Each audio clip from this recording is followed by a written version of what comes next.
Look at the people around you who have real money, not the loud ones, not the ones posting receipts, the quiet ones, the ones who never seem worried, never seem rushed, never seem to be proving anything to anyone.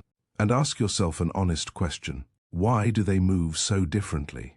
You've probably told yourself it's the money that makes them calm, that if you had what they had, you'd carry yourself the same way. But that's backwards. The calm came first. The control came first. The money arrived because of how they already operated, not the other way around. Here's the part nobody explains to you. Wealthy people follow a code, not written down anywhere, not taught in any school, a set of silent rules they almost never break and almost never say out loud. And the strange thing is, most of these rules have nothing to do with money at all. They're about behavior, about restraint, about how you handle attention, emotion, time, and people. Machiavelli spent his life studying power, and he noticed something 500 years ago that still holds today. The people who keep power are not the ones who grab it loudest. They're the ones who understand the rules of the game while everyone else is busy playing by instinct. He wrote about princes, but the same logic runs through every fortune ever built and kept. And notice that word, kept. Anyone can stumble into money. A windfall, a lucky year, a single good bet. Keeping it is a different skill entirely, and it's a quieter one. The world is full of people who had money once and couldn't hold it because they had the income without the code. The code is what turns a moment of luck into a lasting position. So let's go through it. 9 silent rules. Some of them will make sense immediately. A few of them might irritate you. That irritation is useful. Pay attention to it, because the rule that bothers you most is usually the one you're breaking right now. Rule 1. Never let them see what you want. The moment people know exactly what you want, they own a piece of you. Your desire becomes a lever, and anyone who notices it can pull that lever. Think about how negotiations actually work. The person who wants the deal more loses the deal. The person who needs the job more accepts the worse offer. The person who's desperate to be liked gets used by everyone who notices. Wealth, at its core, is a long negotiation with the world, and you cannot negotiate from a position where everyone can read your hunger. There's a mechanism underneath this that's worth slowing down on. Desire, once it's visible, does 2 things at once. It tells the people who could help you that you need them, which lowers what they have to offer to keep you interested. And it tells the people who'd rather block you exactly where to push. You've handed both your allies and your rivals the same map. One uses it to give you less. The other uses it to give you nothing. This is why the people climbing fastest often look the least eager. They're not pretending to be uninterested. They've trained themselves to keep their wanting private. They make their moves quietly, and the world only finds out what they wanted after they already have it. Machiavelli understood that visible desire invites resistance. The moment others see what you're reaching for, some of them will want it too, and others will simply enjoy keeping it from you. So, the wise operator conceals the target. He lets people underestimate his ambition until ambition is no longer something anyone can block. There's a man I think about often. Early in his career, broke, no connections. He wanted into a particular industry badly, but he never said it. He took small roles near the people who mattered, asked good questions, stayed useful, and never once announced his plan. By the time anyone realized how high he was aiming, he was already there. Nobody blocked him because nobody saw him coming. You see the same pattern in how the steadiest investors operate. They don't announce the position they're building. They accumulate quietly, piece by piece, and the market only learns what they were doing long after the price would have moved against them. The silence wasn't modesty. It was the entire strategy. Broadcasting the intention would have raised the cost of fulfilling it. That's the first rule. Want things privately. Move quietly. Let the result be the announcement. Rule 2. Spend like you have nothing, even when you have everything. This is where ego destroys more fortunes than any market crash ever could. Most people, the moment money arrives, start converting it into proof. A better car, a louder watch, a bigger apartment in a building where the rent quietly eats the raise that made them feel rich in the first place. They're not buying things. They're buying a signal. They want the world to know they made it. But here's the trap inside that signal. Every visible upgrade raises your baseline. The lifestyle that felt like a reward becomes the lifestyle you now have to maintain. And maintenance is a cage. Once your expenses rise to match your income, you're just as trapped as you were before, only at a higher altitude. You've changed the size of the cell, not the fact of the cell. And the cage tightens in a way most people never see coming. When you spend to look wealthy, you don't just lose the money. You lose the freedom that money was supposed to buy. Now you can't walk away from the job because the lifestyle depends on it. You can't take the risk that might have changed everything because failure would mean visibly losing what you spent so hard to display. The performance of wealth quietly destroys the substance of it. The genuinely wealthy understand something the strivers don't. Looking rich and being free are usually opposites. The person draining their account to appear successful has less power than the person who looks ordinary but owns their time completely. Think of the quiet ones again. Plain car, simple clothes. Nothing about them announces their position. That isn't an accident, and it isn't humility. It's strategy. When you don't perform wealth, you don't trap yourself maintaining the performance. The gap between what you earn and what you spend isn't deprivation. It's ammunition, and the wider that gap, the more options you stack up, quietly, year after year. You can see this play out in the people who win enormous sums and lose all of it within a few years. The money didn't fail them. Their spending did. They consumed the foundation instead of living off what it could produce, and once the foundation was gone, the lifestyle collapsed on top of them. Meanwhile, the person earning a fraction of that but spending far below it quietly built a position that no single bad year could break. Machiavelli warned that appearances must serve a purpose, never control you. The man controlled by appearances has handed his decisions to strangers whose opinions he'll never even hear. So spend like the money might disappear tomorrow, precisely because you intend for it to grow. That restraint is not poverty. It's the foundation of everything above it. Now pause for a second. Don't think about your income. Think about the last 3 things you bought to be seen. Just notice them. That noticing is the beginning of control. Rule 3. Master your reactions before you try to master anything else. Money is a multiplier. It doesn't fix who you are. It magnifies it. And the first thing it magnifies is your emotional discipline, or your lack of it. Watch how people behave under pressure. The market drops, and they panic sell at the bottom. Someone insults them, and they burn a relationship that took years to build over a single sentence. An opportunity demands patience, and they can't sit still long enough to let it mature. Every one of those moments is a decision made by emotion instead of strategy. And decisions made by emotion are almost always expensive. The wealthy aren't colder by nature. They've simply trained the gap between feeling something and acting on it. Something happens. They feel it like anyone would. But in the space between the feeling and the response, they think, that gap is where fortunes are protected. That gap is where most people have nothing at all. Understand why this matters so much. An emotional decision isn't just a bad decision in the moment. It's a predictable one. And predictability is the thing that gets you exploited. If a rival knows you react to insults, he can bait you into a mistake with a single comment. If the market knows people panic at a drop, the panic itself becomes the trap that transfers their assets to the calm. The reactive person isn't only harming himself, he's broadcasting a button anyone can press. This is one of the oldest lessons in strategy. The leader who acts out of anger walks straight into the trap his enemy set.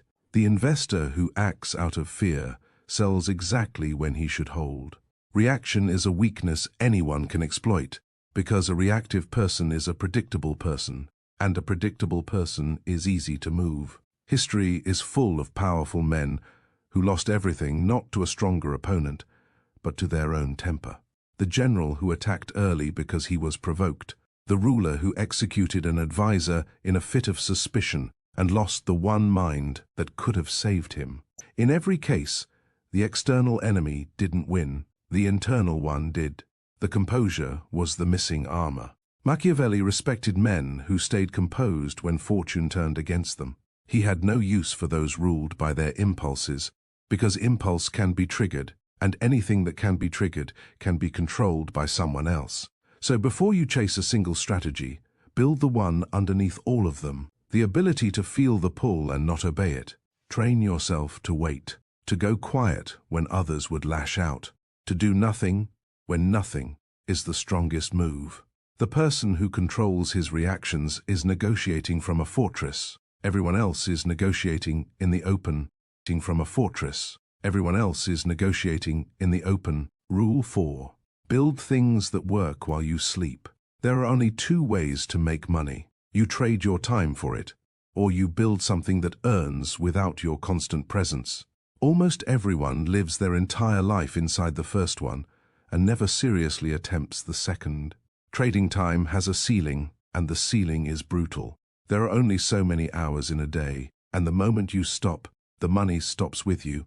You can work harder, take a second job, push your body to its limit, and still the math traps you. Your income is chained directly to your effort, which means the day your effort stops, so does your survival. The wealthy think in a completely different shape. They ask a question most people never even form. What can I build once that pays me many times? A business that runs without them in the room. A skill turned into something that sells while they're asleep. An investment that grows quietly in the background. A piece of work created a single time and sold 1,000 times after. This is leverage, and leverage is the real dividing line between the comfortable and the free. One person's effort produces one result. Another person's effort produces a system, and that system produces results long after the effort ended. The difference doesn't look dramatic at first. In year one, the person trading time might even earn more. But the curves separate. One stays flat, tied forever to the next hour, worked. The other compounds, because the system keeps producing whether its owner shows up or not. Look at how the oldest fortunes were structured, not built on the founder's labor, but on assets and ownership that kept producing across decades, even generations. The labor was the seed, the system was the tree, and the tree outlived the hand that planted it. Consider the difference between two people earning the same salary. One spends everything they make and owns nothing at the end of the year but the memory of it. The other takes a portion and converts it into ownership, a share of a business, a property, a position that pays them whether they work that month or not. After 1 year, the gap is small. After 20, one of them is still trading every hour for money, and the other has built something that pays them in their sleep. The salaries were identical. The shape of the thinking was not, you don't need to start with much. You need to start thinking in the right shape. Stop asking only how to earn more hours of pay. Start asking what you can build that keeps paying after the building is done. That single shift, repeated over years, is how ordinary income becomes lasting wealth. Rule 5. Choose your circle like your future depends on it. Because it does. You've heard that you become the average of the people around you. It sounds like a motivational slogan, so most people nod and ignore it. That's a mistake. It's not motivation, it's mechanics. The people you spend time with set your baseline of normal. Their assumptions about money, risk, effort, and what's possible quietly become your assumptions. If everyone around you treats debt as ordinary and ambition as arrogance, you will absorb that, and you will call it being realistic. If everyone around you builds, invests, and thinks in years, you'll absorb that instead, and you'll call it common sense. The water you swim in shapes you, whether you notice it or not. There's a quieter cost too. Your circle doesn't just shape your beliefs. It shapes your standards for yourself. Spend enough time around people who settle, and settling starts to feel mature. Spend enough time around people who quit when it gets hard, and quitting starts to feel reasonable. You don't decide to lower your ceiling. It lowers on its own, one ordinary conversation at a time, until the smaller life feels like the only honest one. The wealthy guard their circle with a discipline that can look cold from the outside. They limit time with people who drain them, who pull them into chaos, who treat every conversation as a complaint session. not out of cruelty, out of survival. They understand that proximity is influence, and influence is either lifting you or lowering you. There is no neutral company. You can watch this in how ambitious people relocate. They move towards cities, rooms, and circles where their level of ambition is normal rather than strange. Not because the air is different, but because the people are. Surround yourself with builders and building feels inevitable. Surround yourself with cynics and every plan you have starts to sound naive in your own head. Same person, different room, completely different trajectory. Machiavelli warned that a man is judged by those he surrounds himself with, and more than that, he is shaped by them. The people closest to you affect not only how the world sees you, but how you think when no one is watching. This is one of the hardest rules to follow, because it often means distance from people you care about. But understand the distinction. You're not required to abandon anyone. You're required to be deliberate about whose patterns you let into your daily mind. Spend your richest hours around people who expand what you believe is possible, and protect those hours like the asset they are. Pause again. Picture the 5 people you speak with most. Don't judge them. Just ask one thing. Are they raising your ceiling or quietly setting it? You already know the answer. The question is, what you'll do with it. Question is, what you'll do with it. Rule 6. Let people underestimate you. Most people are desperate to be seen as impressive. They name drop, they exaggerate, they perform competence in every room they enter. It feels powerful. It is actually the opposite. When people know exactly how capable you are, they adjust, they guard against you, they price you in. But when people underestimate you, they relax. They reveal more than they should. They make moves in front of you they'd never make in front of someone they respected as a threat. Being underestimated is not an insult. It's camouflage, and camouflage is one of the most valuable positions you can occupy. Think about what information you give away every time you prove how smart you are. You teach people exactly how to compete with you. You show your rivals where you're strong, so they root around it. You show them how you think, so they predict you. The need to look impressive is, underneath, a need for approval, and approval bought with revealed strength is the most expensive thing you can purchase. You pay for it with your only real edge, which is being underestimated. The strongest operators rarely correct a low opinion of themselves. They let it stand. They let rivals dismiss them, let competitors relax, and they use that relaxation as cover to build. By the time anyone realizes what they were actually capable of, the work is already done, and the position is already taken. History rewards this pattern again and again. The advisor everyone overlooked, who turned out to be the one truly steering events. The competitor written off as harmless, who quietly assembled the position no one thought to defend against. In each case, the underestimation wasn't a weakness they overcame. It was the weapon they used. The dismissal bought them the room to operate unobserved. This runs against every instinct because the ego wants recognition now. It wants the credit, the acknowledgement, the room to know how good you are. But recognition early is expensive. It invites resistance before you're strong enough to withstand it. Silence about your own strength buys you time, and time is the one resource the ambitious always underestimate. Machiavelli admired those who knew when to appear less than they were. The advisor who shaped kings without ever needing the crown often held more real power than the king himself, precisely because no one thought to guard against him. So let them think you're ordinary. Let them count you out. Build in the quiet. Their underestimation gives you. The world will find out what you are capable of at the exact moment it can no longer stop you. Rule 7. Never make a decision from a place of pressure. Almost every disastrous financial choice shares one ingredient. It was made under pressure. The pressure of urgency, of fear, of someone watching, of a deadline that may not have even been real. This is not an accident. The entire machinery around your money is engineered to manufacture pressure, because pressure makes you decide fast, and fast decisions favor whoever built the pressure, not you. The limited time offer, the financing that has to be signed today, the opportunity that supposedly won't be there tomorrow. Each of these is designed to remove the one thing that protects you. Time to think. Understand the trick at the center of it. Urgency doesn't make a good deal better.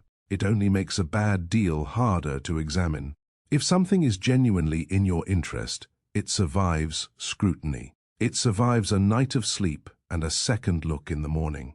The only deals that require an instant yes are the ones that wouldn't survive a closer look. So the demand for speed is itself the tell. The faster they need you to move, the more carefully you should refuse to. The wealthy treat urgency itself as a warning sign. The moment something must be decided right now, they slow down on purpose. They've learned that almost nothing genuinely good evaporates if you take a day to think clearly. And the things that do evaporate were usually traps wearing the costume of opportunity. You see this in how the most disciplined buyers operate when everyone else is panicking. When a market crashes and the crowd is desperate to sell before it falls further, the disciplined operator does the opposite. He's the one with cash and a clear head, refusing to be rushed, buying calmly from people whose own urgency forced them into a corner. The panic that traps the crowd is the exact thing that enriches the patient. Pressure moves the herd. Composure profits from the movement. This connects directly to controlling your reactions, but it goes further. It's not only about emotion, it's about refusing to let anyone else set your clock. When you let someone else decide how fast you must move, you've handed them control of the outcome. The person who can walk away, who can say, "I'll think about it," who is never cornered by his own urgency, negotiates from a position no pressure tactic can crack. Machiavelli understood that fortune favors the prepared, not the rushed. Boldness and recklessness look similar from the outside, but one is timed and the other is panicked. The prepared man moves fast because he decided in advance, not because someone backed him into a corner. So build this habit deep. When you feel the squeeze of now or never, that feeling is the signal to slow down, not speed up. Real opportunities survive a clear head. Only traps require you to decide before you've thought. Decide before you've thought. Rule 8. Keep your wealth quiet and your moves quieter. There's a reason the genuinely wealthy so rarely look it. Visibility is a liability, and they know it. The moment people believe you have money, everything around you changes. Friends start calculating. Relatives start expecting. Strangers start watching. You become a target for people selling things, for people asking for things, for people who simply resent what you have. Every bit of visible wealth is an invitation, and most of what it invites is a problem. There's a specific danger in how wealth changes the people closest to you. Once they see you as a source, they slowly stop seeing you as a person. Every interaction starts carrying a quiet question underneath it. The relationship turns transactional without anyone admitting it. And the cruel part is that you can't fully fix it once it starts, because you can't unsee how someone looks at you when they've started counting your money instead of valuing your company. The visibility didn't just attract strangers. It quietly poisoned the people who were supposed to be safe. This is why the oldest, most durable fortunes are also the most invisible.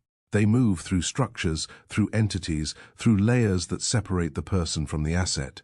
On the surface, ordinary. Underneath, immovable. They learned long ago that announcing power only attracts the people who want to take it.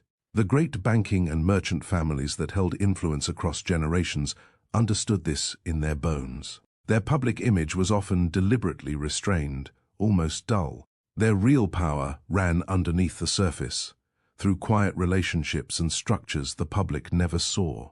They didn't need anyone to know how strong they were. The knowing would only have invited the challenge. Their invisibility wasn't modesty. It was a fortress. There's a deeper layer to this too. Silence about your moves isn't just protection. It's freedom. When you don't broadcast what you're doing, you don't have to explain it, defend it, or live up to anyone's expectations of it. You can change direction without an audience judging the turn. You can fail privately and adjust without anyone keeping score. The person who narrates his every move to the world has given the world a vote in his life. The quiet operator answers to no one. Machiavelli noted that the highest form of power often works through what cannot be seen. The ruler who shapes outcomes without leaving fingerprints holds something more durable than the one who needs the crowd to witness his strength. Visible power invites challenge. Invisible influence rarely does. So keep your numbers to yourself. Keep your next move quieter still. Let the world see an ordinary person and meet an immovable one only when it matters. Quiet is not weakness. Quiet is the posture of someone who has nothing to prove and everything to protect. Pause here, because this one is worth sitting with. Think about how much of what you do partly so that other people will see it.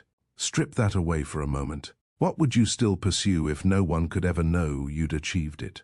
That answer tells you which of your goals are actually yours and which ones belong to your audience. Rule 9. Think in decades while everyone else thinks in days. This is the rule that ties the other 8 together, and it's the one almost nobody can hold. Most people live inside a very short window. This week's paycheck, this month's bills, this year's wants. Their entire financial life is a series of reactions to a horizon that's never more than a few weeks away. And because they think in days, they make decisions that feel good in days and cost them in years. The wealthy operate on a different clock entirely. They make choices today whose payoff they may not see for 10 years, 20 years, sometimes never in their own lifetime. They plant trees they won't sit under. They accept being uncomfortable now, so that comfort compounds later. And because they think in decades, the small disciplines that feel pointless to everyone else become inevitable to them. Here's what the short window hides from you. The most powerful force in building wealth is the one that does almost nothing in the time frame most people can see. Compounding is invisible up close. For years it looks like it isn't working, like the discipline isn't paying off, like you're sacrificing for nothing.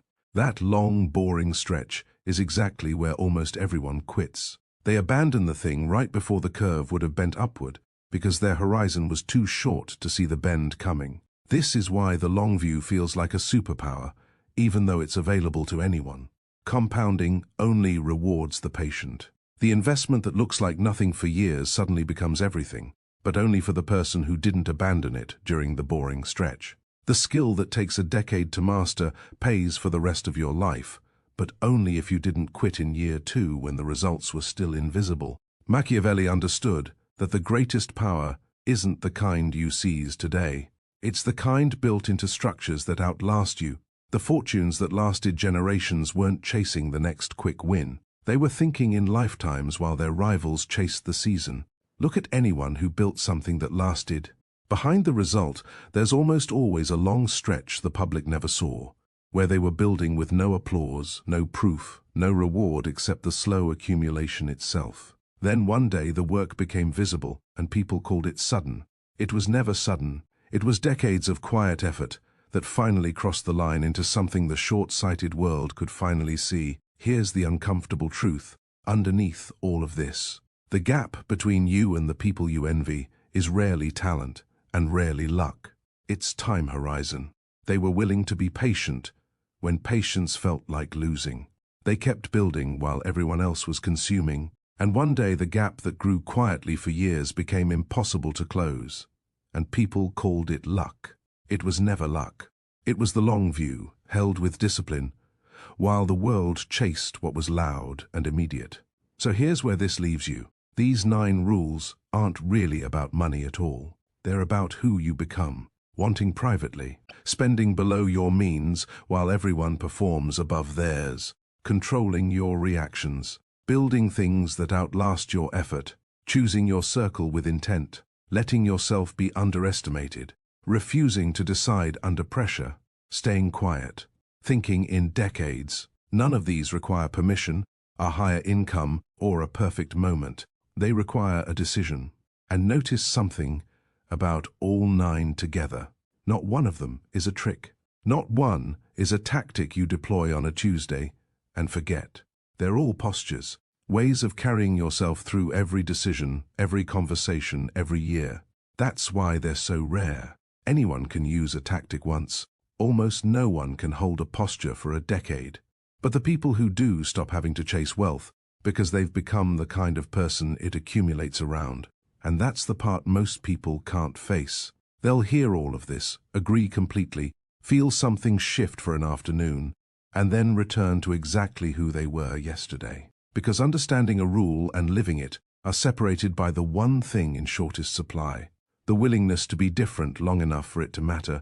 So don't ask yourself whether these rules are true. You already know they are.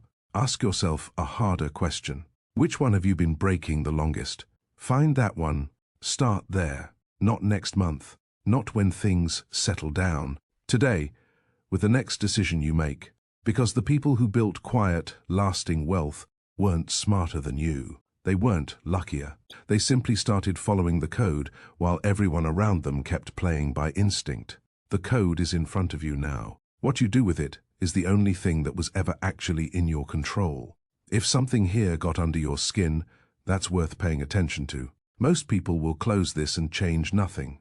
A few will pick one rule and actually live it. The difference between those two groups 10 years from now is the entire difference between the lives they'll be living.